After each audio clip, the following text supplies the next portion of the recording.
কুমারকে ওর কাজের উচিত শিক্ষা দিল দীপা। হ্যাঁ বন্ধুরা, আমরা এমনটাই দেখতে পাবো অনুরাগের ছোঁয়া ধারাবাহিকের আজকের পর্বে। কুমার ভিডিও কল করে জয়কে বলে, দেখ সবাই পুড়ে ছাই হয়ে গেছে, এক ডিলে 4 পাখি শেষ। যা শুনে জয় দীপার দিকে তাকায়। তখন দীপা জয়কে ইশারা দিয়ে বলে দীপা এবং রূপা যে মুম্বাই আছে এবং ওরা যে এখনো বেঁচে আছে সেটা যেন জয় কিছুতেই না বলে। যা শুনে জয় কান্না করার অভিনয় করে।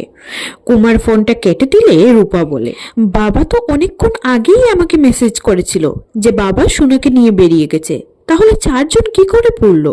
যা শুনে চারু বলে, কুমার এসএসআর অলিকে ধরে ফেলেনি তো? তখন দীপা বলে, কেউ পড়েনি, এটা অন্য কিছু একটা হয়েছে। কুমারের কোথাও একটা ভুল হয়েছে। আমার নারীর টান, আমার শীতের সিঁদুর, আমার সোনা আর আমার স্বামীর কিচ্ছু হতে পারে না। ওদের যদি কোনো বিপদ হতো তাহলে আমি ঠিক বুঝতে পারতাম।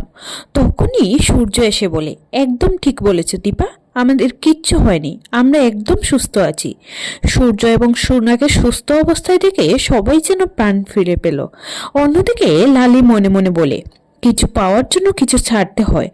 ডাক্তারবাবু আমাকে বলেছে স্কুলে ভর্তি করিয়ে দেবে, দাদির রান্নার কাজও হয়ে যাবে, আমাদের কোনো চিন্তা করার দরকার নেই। তখন দাদি লালিকে জিজ্ঞেস করে, বিছানায় কি রেখেছিলি? তখন লালি বলে, খড়ের পুতুল চাদরে ঢেকে রেখেছিল। অন্যদিকে কুমারের হাত থেকে নিজের পরিবারকে বাঁচাতে শহর ছেড়ে পালিয়ে যেতে চেয়েছিল সূর্য। তখন দীপা বলে, কোথায় পালিয়ে যাবেন ডাক্তারবাবু?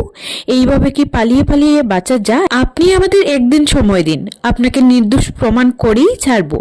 সেই কথা মতো পরদিন সকালে সোনারূপাকে সাথে নিয়ে প্রমাণ খুঁজতে ছুটে যায় হসপিটালে। কুমারের বিরুদ্ধে সমস্ত প্রমাণ জোগাড় করে ওরা ছুটে যায় কুমারের ডেরায়।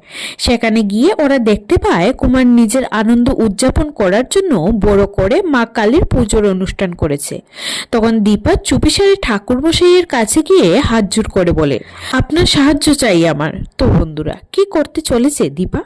শেষ পর্যন্ত কুমারকে শাস্তি দিতে পারবে তো? তোমাদের কি মনে হয়?